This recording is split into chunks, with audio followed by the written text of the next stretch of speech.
Selamat datang. Selamat datang. Selamat datang. Selamat datang. Selamat datang. Selamat datang. Selamat datang. Selamat datang di podcast Cerita Orang Dalam.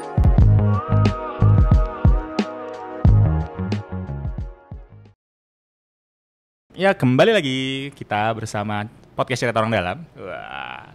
Akhirnya ganti posisi. Kemarin saya di situ terakhir, sekarang saya di sini lagi posisinya.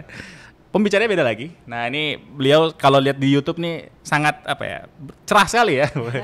Bajunya. Tapi bajunya kita ini senada ya. Saya bagian gelapnya. Saya hitam ungu gitu kan. Beliau putih ungu kan. Mungkin kenalan dulu. Dari kita akan ngobrolin bareng sama orang yang ini ya. Kalau orang tuh bilang santai di pantai. Kita akan ngobrol dengan orang yang paling yang berkecimpung, yang mungkin paling tahu sama dari Sudin Parekraf Kepulauan Seribu, betul Bu? Ya, mungkin kenalan dulu Bu. Boleh. Iya, izin memperkenalkan diri. Nama saya Puji Hastuti. Saya Kasudin Pariwisata dan Ekonomi Kreatif Kepulauan Seribu. Salam dari Pulau Seribu, Seribu Pulau Seribu Pesona. Siap. Slogannya itu loh bagus tuh. 1000 pulau, 1000 pesona. Mantap. Iya. Nah, ini menarik nih, Bu. Kemarin beberapa hari yang lalu saya sempat baca di IG kalau nggak salah itu seminggu atau 2 minggu yang lalu ya. Ada Saikoji Bu di Pulau Seribu. Ini mumpung masih fresh nih di otak saya nih. Nah, itu keren banget nih. Jadi kayaknya di Parekraf atau Sudin ya terutama ini udah mulai meramaikan nih kegiatan-kegiatan di Pulau Seribu. Nah, itu mungkin bisa diceritain sedikit Bu. Iya, terima kasih Mas. Terkait dengan Pulau Seribu, memang potensinya memang luar biasa dan saat ini untuk kunjungannya mulai meningkat dan banyak upaya yang kita lakukan. Salah satunya ada promosi-promosi dan kita kolaborasi dengan komunitas-komunitas. Termasuk dalam hal ini Bang Igor Saikoji. Halo Bang Igor, terima kasih atas kehadirannya di Pulau Seribu dan beliau ini adalah pelaku ekonomi kreatif dalam bidang musik rap ya. Dan di tengah kesibukannya beliau memberi kesempatan kepada kami untuk menghadirkan ke Pulau Seribu dan mempromosikan dalam konteks DNI, Digital Nomad Island. Bang Igor kemarin datang dalam rangka untuk mempromosikan Digital Nomad Island di Kepulauan Seribu. Seperti itu, Bang. Itu berarti kegiatannya kemarin konser gitu ya, Bu? Iya, musik. Oke. Itu saya lihat kemarin 2 hari ya kalau nggak salah ya, Bu? Ya, di Pulau Bidadari, pengambilan video promosi juga Oke. di Bidadari dan Pulau Penduduk lain. Mantep nih. Ini itu berarti videonya nanti akan ada diluncurkan ya berarti ya? Ya, nanti videonya akan diluncurkan karena itu dalam rangkaian Jakarta Hajatan juga. Betul. Jadi nanti ada yang surprise nanti di malam puncak Jakarta Hajatan, Bang. Ditunggu ya surprise-nya. Surprise-nya ya. Siap. Tadi ngomong-ngomong tadi Ibu Puji bilang ada terkait ke Jakarta Hajatan. Mungkin kalau khususnya nih Kepulauan Seribu nih terkait pariwisata atau ekonomi kreatif, apa aja sih Bu rangkaian tadi udah sempat disebut tadi tuh. Ada Digital Nomad Island, Bu. Keren banget kayaknya nih namanya nih, Bu. Itu apa sih, Bu? Digital Nomad Island ini adalah salah satu produk dari wisata Pulau Seribu. Tentu saja ini adalah dukungan dari Dinas Parekraf, Pak Kadis, untuk mempromosikan Kepulauan Seribu. Nah, kita akan memberikan ruang kepada kaum milenial khususnya ataupun yang biasanya bekerja di dalam ruangan. Kantor. Namun ini ada memang pekerjaan-pekerjaan yang bisa dilakukan di luar. Siap. Dan sambil berwisata. Nah, kita akan memberikan ruang itu. Oke. Dan ruang itu kita berikan untuk beberapa market, Bang. Ada market yang suka backpackeran, suka main tenda-tendaan. Ada juga yang akomodasi baik private maupun di pemukiman penduduk gitu ya.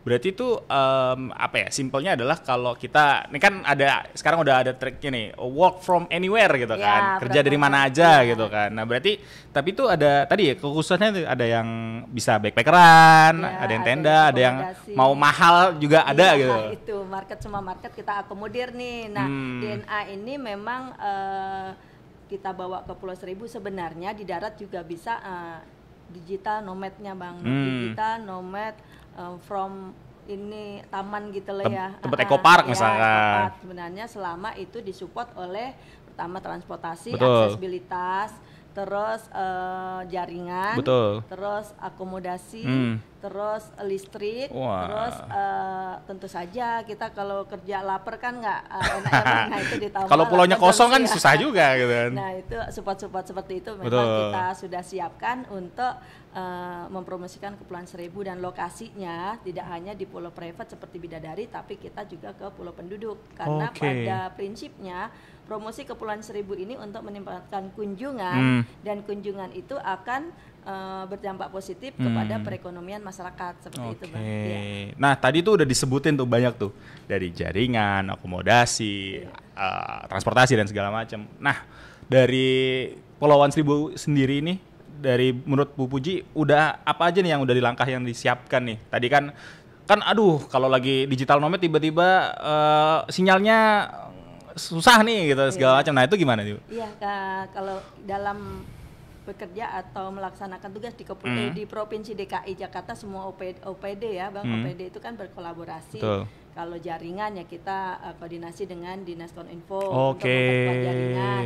Untuk listrik kita juga koordinasi dengan Dinas Naker untuk memperkuat keperluan dari listrik. Dan UKM untuk support tadi makanan, akomodasi itu kita sinergi. Jadi DNA itu bukan hanya milik Parekraf tapi milik bersama. Siap, koordinasi dengan dinas yang lain ya. Iya. Menarik. Tadi berarti kalau pulau-pulaunya Bu, tadi Ibu kan udah sebutin satu tuh, ada Pulau Bidadari dan ada pulau-pulau lain. Emang berarti udah ada apa ya, kayak kafling nih kalau Pulau Bidadari nih tadi cocoknya buat yang kerja seperti ini atau yang misalkan Tidung gitu. Nah itu mungkin bisa dijelasin Bu. Iya. Kira-kira kalau kita mau saya nih, misalkan saya males nih kerja di sini, wah mau ke Pulau Seribu. Nah itu saya harus kemana dan kira-kira enaknya gimana gitu? Ya, itu kan semuanya udah pilihan ya Bang. Betul. Ya, udah pilihan dari market tersebut. Namun secara umum DNA ini diperuntukkan secara umum ya di Pulau Bidadari dengan pulau penduduk, secara situasional di lokasi DNA-nya mungkin sama. Yang membedakan mungkin karena privat dan berpenduduk. Seperti itu sih, tapi peruntukannya sama bagi orang yang membutuhkan coworking space atau tempat bekerja di luar kantor seperti itu sih. Wah menarik nih. Jadi ini buat para anak-anak milenial dan Gen Z yang memang yang penting kerjanya ada internet dan listrik. Kayaknya makanan nggak penting-penting banget tuh. Oh salah ya. Salah ya. Itu bisa ya nyobain ke Pulau Seribu, nyari suasana baru, nggak harus ke Bali. Bisa dong Bang, saya sampaikan dari mananya mereka berangkat. Takutnya kan dikira ada pesawat. Oh betul. Iya, kalau milenial ya, kalau kita nggak kalau milenial aja, semua wisatawan. Betul. Saya simpulkan bahwa ke Kepulauan Seribu itu ada 4 akses, dari Kali Adem, dari Tanjung Pasir, dari Marina dan Rawasaban. Dan dari keempat lokasi tersebut memiliki paket yang berbeda-beda. Jadi itu adalah pilihan juga. Ada yang ramah di kantong. Itu harus disebut ya Bu ya, betul. Iya, seperti itu. Dan kesananya juga gampang Bang. Sekarang kita punya aplikasi Pulau Seribu yang sudah terintegrasi ke Jaki. Itu sudah dilaunching oleh Bapak Gubernur di Mandalika. Terkait dengan khusus untuk Pulau Seribu. Jadi di Indonesia baru ada aplikasi khusus kabupaten itu baru di Pulau Seribu aja. Itu berarti isi aplikasinya adalah mungkin aksesnya gimana dan segala macam ya. Bisa langsung pesan di situ Bang. Coba lihat di Jaki di atasnya itu ada Pulau Seribu. Nah, kita akan klik di situ, kita mulai dari kapalnya, dari akomodasinya juga kita bisa milih di situ. Mau yang harga 500, yang 300, terus makannya di situ juga bisa kayak Grab gitu Bang, kita pesen nanti diantar. Iya, diantar ke situ. Betul. Dan kan nggak mungkin ya nyebrang naik motor ya gitu. Dan itu tidak akan nyasar. Kalau saya pesennya di Untung Jawa, itu pesanan nggak akan ke Tidung, nggak, dia tetap di Untung Jawa aja. Agak repot nih nyasarnya ke sana. Iya, Betul, seperti betul. itu sih. Nah ini baru tahu Bu, saya bawa ternyata tadi ya ada aplikasi yang bisa dibilang ya one stop service lah, semuanya Iya, lengkap gitu dari iya. makanan, kalau mau ke sana gimana gitu. Jadi buat teman-teman takutnya bingung kan kalau Iya. mau ke Pulau Seribu gimana, jadi bisa pakai Bisa. itu. Aplikasinya Pulau Seribu, PULO 1000 pakai angka. Wih, Pulau Seribu. sedia. Nah, bisa di-download Di Google Store, Play Store ya, di Apple Store ya. Android. Silahkan Siap. ya, yang pasti cobain dan datang ke Pulau Seribu. Waduh, menarik. Nah, tapi ngomong-ngomong tadi Bu, kan udah sempat ya kita ngomongin ya apa namanya Pulau Seribunya, pariwisatanya segala macam. Tapi mau nggak mau kita harus reflect ya. Tadi sebelum ngobrol ya, kita udah reflect nih sebelum gimana sih soal pandemi gitu akhirnya menghantam Pulau Seribu yang pariwisata dan segala macam. Sebenarnya apa sih Bu dari mungkin kita ngomongin ya kita nggak ngerasa ini tiba-tiba 2019 tiba-tiba langsung 2022 aja gitu. Nah, itu sejauh ini gimana sih Bu di sana gitu? Apa terkait pariwisata, terkait ekonomi kreatif di Pulau Seribu gimana? Iya, saya ngasih gambaran dulu ya Bang ya, bahwa tahun 2019 sebelum pandemi itu jumlah kunjungan satu tahun itu 650.000. 650.000. Per bulan 50.000 dan per minggu 12.000. 12.000 orang berarti Bu Iya, ke Pulau 12.000 orang, dan tahun 2020 itu hanya 237, mengalami penurunan 65%. Dan Oke. tahun 2021 hanya 135.000 dan turun ya. lagi, dan itu hal yang sangat menyedihkan kalau buat masyarakat Masyarakat, Seribu, betul. karena hidupnya tergantung dengan pariwisata, perekonomiannya ekonomi dari kreatif. pariwisata. Memang sebelumnya mayoritas sebagai nelayan, Hmm. tapi karena dengan meningkatnya wisata di Betul. Pulau Seribu, sehingga mereka beralih menjadi pelaku industri pariwisata. Oke. Dan selama 2 tahun itu hal yang luar biasa, tekanannya dan ya semuanya sebenarnya ya, se-Indonesia dan Betul, sedunia betul, sebenarnya, betul. dan itu juga berdampak di Kepulauan Seribu. Nah, dengan mulainya tahun ini yang tadinya 2021 itu jumlah kunjungan hanya 135, sekarang sampai Mei ini saja sudah mencapai 124 kalau nggak salah. Oke. Jadi Jadi hampir ada dari yang peningkatan. setahun tuh udah bisa cuma berapa bulan ini ya berarti ya? Sampai Mei aja udah. Mei-nya tahun udah yang kemarin iya, sudah terlewati. makanya. Nah, itulah sudah kelihatan bahwa perekonomian itu akan meningkat. Nah, kita dari pariwisata memang harus selalu mempromosikan baik melalui medsos ataupun event-event. Kita melaksanakan event-event yang disupport dari anggaran Provinsi DKI. Oke, nah tuh menarik tuh. Berarti kan dari Sudin sendiri ada semacam penyemangat lah buat akselerasi ini pariwisata lebih naik lagi, lebih meriah lagi. Nah, kira-kira apa sih Bu yang dilakukan sama Sudin Parekraf buat ya tadi entah ke masyarakatnya atau mungkin ke aksesnya dan segala macam supaya bangkit lagi nih pariwisata di Pulau Seribu? Iya, untuk kegiatan-kegiatan memang kita udah mau mulai nih ya, kita melaksanakan ya, termasuk di dalamnya adalah bimbingan teknis ke pelaku industri pariwisata, ke pengelola homestay, ke pengelola rumah makan, restoran. Ini kita bawakan narasumber yang memang memberikan ilmu-ilmu atau pengetahuan baru ke mereka yang nantinya akan membantu untuk menjual ataupun kualitasnya. Itu yang pertama, terkait itu bimbingan teknis. Kedua juga kita melaksanakan Femtrip. Femtrip itu pengenalan yang di sini, yang di darat kita bawa ke sana pengenalan, dan itu akan dibiayain oleh kami. Tentu saja kami memiliki kriteria yang akan dibawa sana itu influencer dan semuanya yang akan membantu promosi. Dibawa kemana Bu? Jembatan Cinta, Ya, Jembatan Cinta. Karena ada rutenya ya Mas, Iya, betul. sehari itu sekitar 2 atau 3 pulau bisa kita. Terus yang ketiga juga ada event-event kita adalah event ya besar, festival water sport gitu akan dilaksanakan, dan yang dalam waktu dekat ini pemilihan Abang None. Abang None sebagai duta untuk pariwisata Kepulauan Seribu. Siap. Nah itu Bu, tadi saya udah sempat ngomong, tadi ada bimbingan teknis dan ngajakin nih supaya yang di darat nih mau kenal-kenal lah dikit-dikit lah soal teman-teman di kepulauan gitu. Kira-kira apa ya? Mungkin kalau saya pribadi ya, saya seringnya ke Pulau Tidung atau ke Onrus ya. Ya memang kayaknya memang sesuai dengan kantong saya Bu. Dan keuangan gitu kan. Kira-kira mungkin ada yang bisa dikenalin buat teman-teman yang dengar ataupun yang nonton. Kira-kira ada destinasi yang menarik nggak sih Bu, yang mungkin belum banyak orang yang tahu gini. Selain tadi ya kan yang saya sebutin ada Onrus, Tidung. Tadi kalau misalnya kalau saya ke Tidung paling ya saya ingatnya Jembatan Cinta atau apa gitu yang loncat dari atas gitu kan. Nah, itu kan mungkin nih ada nih yang mungkin orang masih belum banyak yang tahu. Kayaknya seru nih ke mana nih, ke tadi ke mungkin Pulau Bidadari atau pulau-pulau yang lain yang mungkin masih banyak orang yang belum tahu. Iya. Jadi kalau Pulau Seribu ini Mas jumlah pulaunya 113. Ya, berarti nggak bohong ya, bukan 1.000 ya. Kayak kaki 1.000 kan kalau kita hitung itu kan nggak nyampe 1.000 ya. Kan? Betul. Seperti itu, jadi jumlahnya banyak. Kenapa dibilang 1.000? Karena jumlahnya banyak. 11 diantaranya adalah pulau penduduk, 7 pulau resort, selebihnya pulau konservasi, terus pulau privat, pulau milik pemerintah ya. Nah, yang menjadi fokus dari Sudin Pariwisata dalam hal ini adalah binaan kita ke 7 resort tersebut dan 11 pulau penduduk.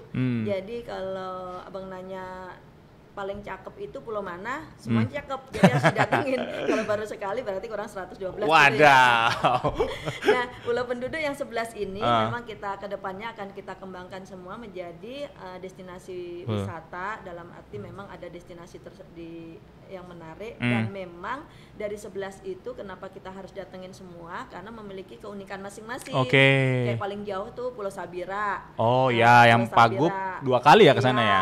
Itu secara kilometer itu lebih dekat ke Lampung. Lebih dekat ke Sumatera dibandingkan Pulau Jawa ya. Kan Sumatera jadi 3 jam dari Marina tuh. Nah, di sana destinasi wisata mancing, terus penghasil ikan asinnya bukan sembarang ikan asin Bang. Ikan asinnya mungkin kalau bikin ngangenin lah gitu ya. Siap. Terus ada Pulau Harapan. Pulau Harapan ini keindahan lautnya lah, ada keunikannya gitu atau kelebihannya di situ. Terus Pulau Kelapa ada wisata religi, di situ dibangun wisata religi. Kalau Pramuka itu untuk spot water spot ya, itu jet ski gitu-gitu. Snorkeling bagus ya berarti ya. Terus di sana juga ada taman nasional, kadang juga ada dolphin, lumba-lumba kan saat tertentu dia akan lewat. Siap. Ini saya belajar berenang dulu. Oh salah ya Bu. Jadi ketahuan saya belum bisa berenang ini. Terus ada pulau lagi, salah sendiri ya Bang karena suruh nyeritain di mana aja jadi banyak ceritanya. Kok agak sedih ya buat saya. Nah terus Tidung dengan jembatan Citanya, sekarang tambah Panah Asmaranya ada juga. Belum kan? Namanya Panah Asmara ya.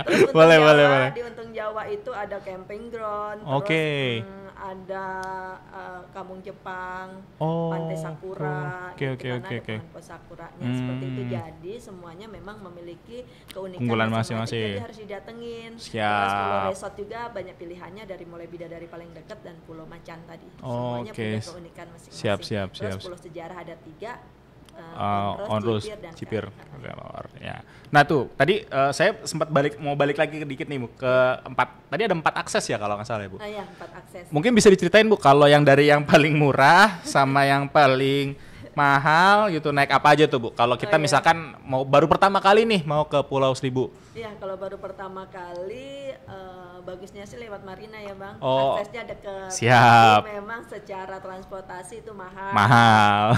Ini bukan ngomongin mahalnya ya, kadang pilihan ya. Betul. Ya siapa tahu memang punya uangnya. Ya, maksudnya pilihan kan. betul. Nah, saya kalau pilihan di Marina itu lebih mahal speedboatnya. Speedboat pulang pergi. Speedboat berapa lama kira-kira Bu? Speedboat itu kalau yang terdekat itu di Bidadari ataupun Untung Jawa weekday itu sekarang udah 125. Terus kalau di Macan ataupun Harapan agak 1,5 jam. Perjalanan itu sekarang sudah pulang pergi 450 kalau nggak salah.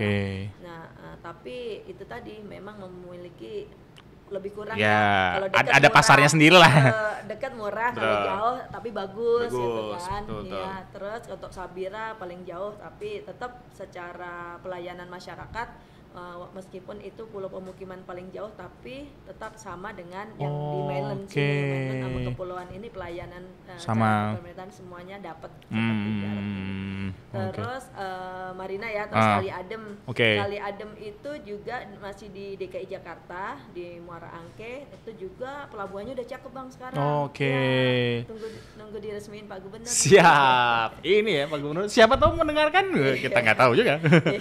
Nah itu juga luar biasa karena dari di situ di sub juga memberikan fasilitas transportasi, tapi memang karena kapalnya terbatas jadi tidak semua wisatawan bisa terangkut dengan kapal di sub, jadi bisa dengan kapal nelayan tadi, yaitu itu paling dekat harganya 75.000 kalau ke Untung Jawa. Itu yang kapal kayu ya. Kalau kapal di sub itu luar biasa. Nah itu saya dulu mahasiswa seringnya naik itu Bu, gitu bunyinya. Luar biasa nih pada COVID kemarin. Betul. Dikasih kesempatan diskon 50%. Jadi ke Pramuka yang kalau dari Marina itu pulang pergi 300, naik dari kapal disboot, speedboat juga itu hanya 54 pulang pergi.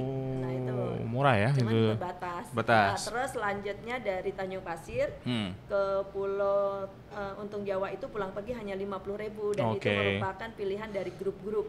Grup-grup wisatawan itu biasanya milih dari situ. Karena lebih berarti ada kapal gede berarti ya, atau gimana? Kapal kayu aja yang mungkin kapasitas maksimal 200 orang sih Mas. Itu ada bawa sepeda dari darat, dari mainland, terus bawa motor itu dibawa ke sana. Iya, terus satu lagi Rawasaban. Memang kalau Rawasaban tidak semua dari Rawasaban dan Tanjung Pasir itu tidak semuanya terakses ya, terakses di situ, tapi hanya beberapa pulau. Namun itu juga sudah membantu wisatawan. Siap. Nah itu udah beberapa pilihan ya berarti Bu.